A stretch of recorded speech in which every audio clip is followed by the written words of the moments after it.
Muito bem, meus amigos, continuando na nossa temática, eu quero ainda trazer duas importantes decisões do Supremo Tribunal Federal acerca do princípio da igualdade. É importante, na medida do possível, que você agregue, além do conhecimento literal dos dispositivos constitucionais, também, em especial, a jurisprudência do Supremo, súmulas vinculantes. Por quê? Porque várias questões são exploradas dessa forma. Literalmente, às vezes, a banca pega uma súmula vinculante e insere na nossa prova. Legal? Joga aqui na tela comigo. A súmula vinculante número 37 era uma súmula antiga do Supremo e ele transformou em súmula vinculante. Ele diz assim, ó: não cabe ao Poder Judiciário, que não tem função legislativa, aumentar vencimentos de servidor público sob o fundamento de isonomia. Então perceba, o princípio da isonomia ou da igualdade, ele não pode ser utilizado como fundamento para que o judiciário aumente o quê? Vencimento. Por quê? Porque vencimento depende de lei. O aumento de vencimento, o aumento de remuneração, a Constituição Federal diz o quê? Que depende de lei. Nenhum vencimento, nenhuma remuneração, ela pode ser estabelecida sem lei. Se a gente pegar, por exemplo, o artigo 37, inciso 10, ela vai exatamente dizer que a remuneração dos servidores públicos somente poderão ser fixados ou alterados por lei específica. Por isso que o Supremo disse que o fundamento de isonomia não é suficiente para que o judiciário aumente vencimentos de servidor público. Legal? Uma outra questão importante que foi enfrentada pelo Supremo no RE 630-733 foi a questão de remarcação de teste de aptidão física, né, em razão de problema temporário de saúde. O Supremo, em outro momento, já admitiu isso. Só que ele disse o que aqui, ó? Vedação expressa em edital. Isso é constitucional. Viola o princípio da isonomia? Ele disse, não viola. Inexistência de direito constitucional à remarcação de provas em razão de circunstâncias o quê? Pessoais dos candidatos. Fica atento então, hein? Essa questão é importantíssima. Geralmente nos cargos na área de polícia, nós temos então prova objetiva, prova discursiva, temos o TAF, né? Os testes de aptidão física, e aí o que acontece? No dia lá do TAF, o cara foi jogar um futebol no dia anterior e machucou, pega um atestado. Tem direito à remarcação de prova? O Supremo entende que não, principalmente se no edital estiver dizendo que não vai ter esse direito. É claro que parte da doutrina tem defendido que o edital, ele pode trazer essa possibilidade. Se o edital né, tiver uma previsão específica permitindo essa remarcação com base em critérios, né, em critérios objetivos, em critérios que atendam ao princípio da moralidade, da eficiência, da publicidade, é possível que haja. Mas se no edital estiver dizendo não haverá remarcação de prova em virtude, por exemplo, de um atestado médico apresentado por um candidato, o Supremo entende que isso é constitucional, que o candidato não tem direito subjetivo à remarcação de provas. Legal? Tudo bem? Vamos lá? Agora nós vamos analisar o princípio da legalidade. Quando você for fazer a revisão, você vai pegar o artigo 5º, inciso 2, o artigo 5º, inciso, aqui, deixa eu 41, mas antes do 41, vamos pegar o inciso 39, o inciso 40, o inciso 41, o artigo 37, cabeça. Também é importante para nós. 37, cabeça, também é importante para nós. Para nós falarmos de princípio da legalidade, primeira coisa é lembrar que o artigo 1º, cabeça, o artigo 1º, caput, diz que o Brasil adota que regime de governo? O Estado democrático de direito. O Estado democrático de direito é aquele Estado no qual vigora o quê? O império da lei. No Estado democrático de direito, nós temos o império da lei. Então, nós temos a vontade da lei e não a vontade do homem. Ora, se impera a vontade da lei, então nós vamos ter a presença do princípio da legalidade. O princípio da legalidade na Constituição Federal, ele pode ser estudado pelo menos sob 4 faces. O princípio da legalidade comum, deixa eu fazer o seguinte, trazer para cá para eu ganhar esse espaço. Ó, princípio da legalidade comum ou aplicável ao particular. O princípio da legalidade comum ou aplicável ao particular é aquela que está no artigo 5º, inciso 2, que diz que ninguém será obrigado a fazer ou deixar de fazer alguma coisa, senão em virtude de lei. Isso é o princípio da liberdade de ação. O particular, naquela visão clássica do Eli Lopes, o particular ele pode fazer tudo o que a lei não proíba. Então, fazer tudo o que a lei não proíba. O particular, ele pode fazer tudo o que a lei não proíba. Vale destacar que, quando você pega o artigo 5º, 2, ele fala que a lei, né, ninguém será. Olha só, quando eu pego o artigo 5º, inciso 2, ele diz que ninguém será obrigado a fazer ou deixar de fazer alguma coisa, senão em virtude de lei. Segundo a doutrina, lei aí tem sentido amplo. Por quê? Porque uma medida provisória não é lei, mas tem força de lei e ela pode também criar obrigação de fazer ou não fazer. Atos administrativos normativos editados com parâmetro em lei também criam obrigações. Então, por exemplo, quando uma agência reguladora edita uma portaria, uma instrução normativa baseada em uma norma legal, essa instrução normativa, em tese, deve ser obedecida. Então, o particular, ele tem a liberdade de ação. O que é isso? Em regra, ele somente pode fazer ou deixar de fazer quando houver o quê? Uma norma que o obrigue. Enquanto não houver norma proibitiva, ao particular nós temos uma permissão. Enquanto a lei não proibir, para o particular está permitido. Vale destacar que o princípio da legalidade, agora analisado sob o prisma da administração pública, ele tem um conteúdo diferenciado. Já foi cobrado em prova se o conteúdo da legalidade aplicável ao particular tinha o mesmo conteúdo do princípio da legalidade aplicável à administração pública. Não tem. A administração pública, ela se submete ao princípio da legalidade, porém é a chamada legalidade estrita, segundo a qual, na visão do professor também Eli Lopes Meireles, ele dizia que a legalidade administrativa exige que a administração somente possa fazer aquilo que a lei autoriza ou determine. Isso ainda é cobrado na prova dessa forma, então fica atento. A administração pública, em tese, somente pode fazer ou deixar de fazer quando a lei autorizar. A lei tem que vincular. Daí, por exemplo, que surgem os atos vinculados e mesmo nos atos discricionários, a administração está presa ao conteúdo legal, porque a competência, a finalidade, a forma são sempre atos vinculados. Mesmo nos casos em que a lei autorize um ato discricionário, o ato discricionário ele também deve obedecer à legalidade. Veja, presume-se que a administração pública vai obedecer ao princípio, ou seja, somente vai fazer aquilo que a lei autoriza. Por isso que se diz que o ato administrativo goza da presunção relativa de legitimidade. Vale dizer, presume-se que o ato administrativo foi editado em conformidade com uma lei. Então, se a administração, se o ato dela, em tese, foi editado, foi praticado, né, com fundamento em lei, esse ato vai produzir imediatamente efeitos até que se demonstre que essa presunção ela é inválida, até que se demonstre que o ato é ilegal, porque a presunção de legitimidade não é absoluta, é uma presunção iuris tantum, vale dizer, é uma presunção relativa. Então fica atento, a legalidade aplicável ao particular é liberdade de ação, já a legalidade aplicável à administração pública é restrição. Por quê? Porque ela só vai fazer em tese aquilo que a lei permitir. Tudo bem? Vamos lá? Vamos anotar aqui? O que nós temos? A legalidade administrativa, ela é chamada de legalidade estrita. Legalidade estrita.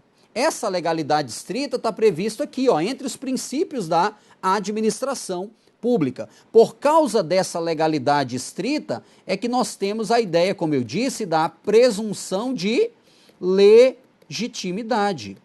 Ora, se a administração só pode fazer aquilo que a lei autoriza, presume-se que ela está obedecendo à lei. Essa presunção, ela é o quê? Relativa. Porque eu posso demonstrar que o ato praticado é um ato ilegal. É uma presunção iuris tanto.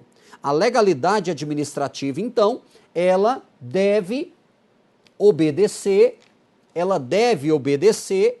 a essa previsão da lei que vai autorizar a administração ou determinar que a administração atue. Aqui nós temos, né, deixa eu voltar aqui rapidão. Aqui nós temos ainda, então, temos a legalidade aplicável ao particular, temos a legalidade administrativa, uma questão básica aqui que vale a pena destacar, né? A legalidade aplicável à administração, nós vimos, é fazer somente, pelo menos em tese é isso, né? O que a lei autoriza ou determina. Veja, tanto no ato discricionário quanto no ato vinculado, nós temos a ideia de uma legalidade, uma ideia de vinculação ao comando legal. Dentro da ideia de legalidade, nós temos também a legalidade penal. A legalidade penal diz que não há crime sem lei, não há pena sem lei. Veja, a legalidade penal, ela exige uma lei escrita. Por quê? Ele diz que não há o quê? Crime sem lei, não há pena sem lei. E aí tem o princípio, né? Nullum crime, nullum pena sem lege. Sem lei. Detalhe, a Constituição Federal diz no artigo 22, inciso 1, que compete privativamente à União legislar sobre direito penal. Então eu preciso, na legalidade, eu preciso de uma lei escrita, uma lei que traga objetivamente o tipo penal. Por quê? Porque não há crime, não há pena se não houver uma lei. Lembrando que essa lei é de competência legislativa privativa da União. Uma outra coisa importante, esta lei é uma lei formal, ou seja, uma lei que tenha passado pelo regular processo legislativo constitucional. A Constituição diz que não há crime sem lei. Lei aqui é no sentido estrito, lei com nome de lei, lei formal. Aqui nós temos a ideia de reserva legal penal. Por quê? Porque eu não admito, não se admite, por exemplo, a criação de um tipo penal. Eu não posso criar um tipo penal por meio de um decreto, por meio de uma portaria, não posso criar novas penas por meio disso. Vale destacar aqui, por exemplo, o artigo 62, parágrafo 1º, artigo 62, parágrafo 1º, inciso 1, a linha B de bola. Por quê? Você vai ver que medida provisória não pode cuidar de direito penal, processual penal e processual civil. Ó, a reserva legal penal significa que essa matéria necessariamente tem de ser tratada por meio de lei. Por quê? Crime e pena tem que ser tratado em lei. Que lei? Lei formal. Por isso que se diz que há uma reserva legal penal. Outra questão, a Constituição diz não há crime sem lei anterior que o defina. A lei, ela tem que ser anterior. não há crime sem lei anterior, que o defina, não há pena sem prévia cominação legal. Por quê? O princípio da anterioridade da lei penal exige que, para eu dizer que a pessoa cometeu um crime, a lei tem que existir antes. Por quê? Porque a lei penal, em regra, ela é o quê? Ela é prospectiva. Vale dizer, ela é para frente. A lei penal, em regra, é para frente. Mas a pergunta básica é, a lei penal pode ir para trás? Sim. Ó, exceto o quê? Lei benigna.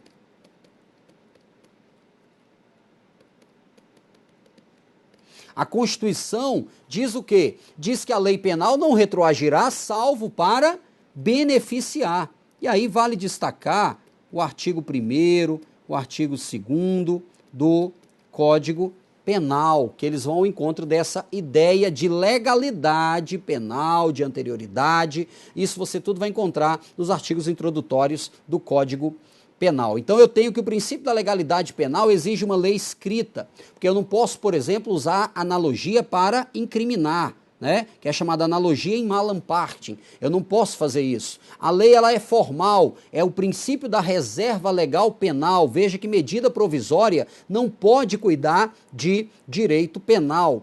A lei ela tem que ser anterior. Por quê? Porque a lei penal é para frente em regra. Porém, se ela for mais benéfica, ela vai retroagir e alcançar fatos passados, inclusive atos já alcançados pela sentença judicial transitada em julgado. Nós temos a ideia da lei que traz alguma melhoria e temos a ideia da lei que exclui crime, que é a ideia de abolicio criminis. Por exemplo, a lei melhor, né? A lei que de qualquer forma traga algum benefício, ou a lei que exclua o próprio crime. Então, voltando aqui, eu coloquei os incisos principais que você deve analisar. Fica atento, porque eles são importantíssimos dentro dessa ideia. Então, aqui a gente destacou as principais informações acerca do princípio da legalidade penal. Continua comigo. Agora eu vou tratar das normas constitucionais, vou fazer um comentário complementar quanto às penas. Por quê? A gente acabou de ver que não há crime sem lei e não há pena sem lei. Então, tanto crime quanto pena se submetem à reserva legal penal. Porém, não basta que uma pena seja estabelecida em lei para que ela seja aplicada. O legislador, ao elaborar a norma legal contendo tipos de pena, ele tem que observar os comandos constitucionais. Por quê? Porque a Constituição trata das chamadas penas permitidas e penas proibidas. Então, quando o Poder Legislativo, quando a União, o Congresso, né, vai legislar sobre direito penal e ele vai criar um novo tipo e uma nova pena, ele tem que observar os limites materiais impostos na Constituição Federal. E agora eu quero fazer uma abordagem sistemática acerca dessa questão. Vamos lá? Então, o que nós temos aqui? Ó? Quando você pega, por exemplo, o artigo 5º, incisos 46 e 47, nós vamos encontrar penas proibidas e penas permitidas. Então, o que eu tenho? No inciso 46, eu tenho alguns exemplos que serão detalhados, regulamentados na forma da lei. Por exemplo, eu tenho a privação de liberdade, eu tenho a pena de multa, eu tenho a pena de perda de bens, a pena de suspensão ou interdição de direitos. Veja, nas penas permitidas, a Constituição indica alguns exemplos e diz que a lei regulará a individualização da pena e adotará, entre outras. Veja que no 46 eu tenho exemplos de penas permitidas. Já no inciso 47, eu tenho penas o quê? Proibidas. Penas que não podem ser aplicadas no ordenamento jurídico brasileiro. Que penas são essas? Eu tenho a pena de morte, eu tenho as penas cruéis, eu tenho a pena de banimento, não é a ordem, mas são as penas. Eu tenho a pena de caráter perpétuo e eu tenho a pena de trabalho forçado. Detalhe, essas penas são proibidas. Porém, a Constituição Federal, apenas quanto à pena de morte, abre exceção. Por quê? Porque ela fala, salvo no caso de guerra declarada na forma do artigo 84, o quê? 19. Quanto às demais, veja, não há exceção. Veja, por exemplo, a questão da pena de caráter perpétuo. Muitas vezes, uma pessoa é condenada por vários anos, 200 anos, 300, 500 anos de prisão. Já houve caso no direito brasileiro de a pessoa ser condenada a 1.300 anos de prisão. Vai ficar presa esse tempo todo? Não. A legislação brasileira diz que o tempo máximo de cumprimento é de 30 anos. Para quê? Para evitar o caráter perpétuo. Uma outra questão importante, em virtude de nós não admitirmos as penas de caráter perpétuo, a jurisprudência atual do Supremo Tribunal Federal não aceita pedido de extradição se o país que pede está querendo aplicar uma pena de caráter perpétuo, por exemplo, uma prisão perpétua. Então, a jurisprudência atual do Supremo não aceita pedido de extradição se a pena que o extraditando vai cumprir lá no outro país é uma das penas proibidas no nosso ordenamento jurídico. Legal? Vamos continuar? Então fica atento, as penas, né? As penas, elas podem ser penas proibidas e penas permitidas. No artigo 5º, inciso 46 e 48, por exemplo, nós vamos encontrar o princípio da individualização da pena. Esse princípio da individualização da pena, ele está presente em todas as fases. Veja, ele está presente, por exemplo, desde a fase do processo. Aqui, ó, posso até colocar aqui desde a fase, por exemplo, do inquérito, na fase do processo, na fase da execução. Veja, imagine a seguinte situação. A polícia, perceba, a polícia pega em flagrante 3 pessoas cometendo um crime. E a polícia chega e fala, opa, perdeu, parou, todo mundo preso em flagrante. Vamos imaginar que exista um menor de idade no meio. O que o menor de idade vai dizer? Opa, oportunidade, você não vai me prender, porque não tem prisão, tem apreensão. Então, por favor, use o termo correto. Isso é individualização. O Estado fala assim, ó, vocês cometeram um homicídio. Ele vai dizer, opa, eu não cometi crime algum, eu cometi um ato infracional. O Estado vai dizer, vou mandar vocês para o presídio. Opa, mais uma vez, o menor não vai para o presídio, vai para o local próprio de detenção de menores. Perceba, individualização. Então o Estado ele vai ter que individualizar desde esse momento inicial, na hora do julgamento, na hora do processo, na hora da execução. A individualização ela exige que o Estado trate cada um dos participantes de um possível ato ilícito penal.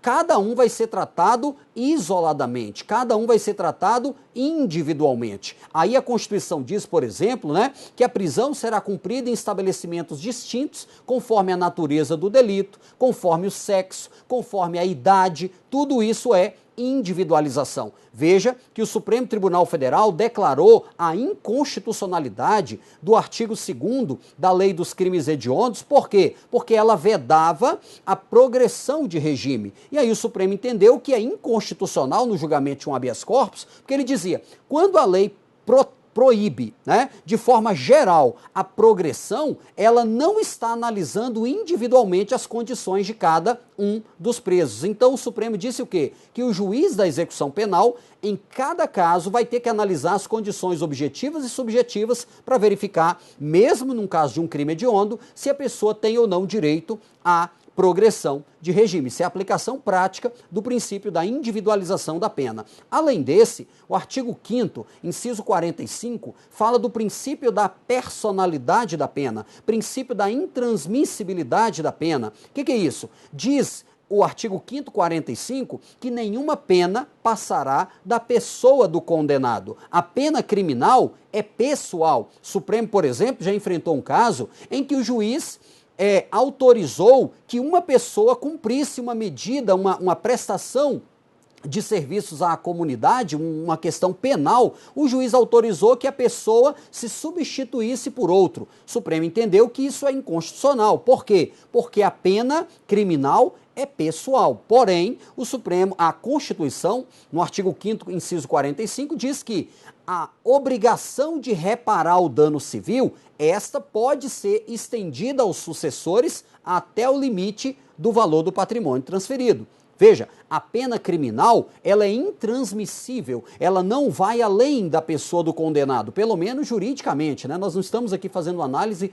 sociológica no impacto que o pai de família preso dá um impacto com certeza na sua família, mas isso é uma questão sociológica que foge aqui do nosso estudo. Juridicamente falando, a pena criminal é pessoal. Vale dizer, é de quem cometeu o crime. Porém, a obrigação civil de reparar o dano, existe uma ação penal, uma ação civil chamada ação ex delict, que é exatamente uma ação proposta para ter a reparação civil que é a conexa a um crime cometido. Um crime contra o patrimônio, um roubo, por exemplo, ela tem uma violação à lei penal e tem uma violação também ao patrimônio, por isso que é crime contra o patrimônio. Então, além de a pessoa, né, responder pelo ilícito penal, ela tem de reparar o dano causado. E essa obrigação de reparar o dano, ela pode ser estendida aos sucessores até o limite do valor do patrimônio transferido. Vale dizer, se o cara morre e deixa bens, esses bens vão responder por essa obrigação. Vamos anotar isso aqui? Então, o princípio da personalidade da pena, artigo 5º, inciso 45, é o princípio também chamado de intransmissibilidade da pena. O que vimos? A pena pessoal, a pena criminal é pessoal, mas a obrigação de reparar o dano, esta pode alcançar os sucessores até o limite do valor do patrimônio transferido. Legal? Próxima aula continuamos juntos. Um grande abraço.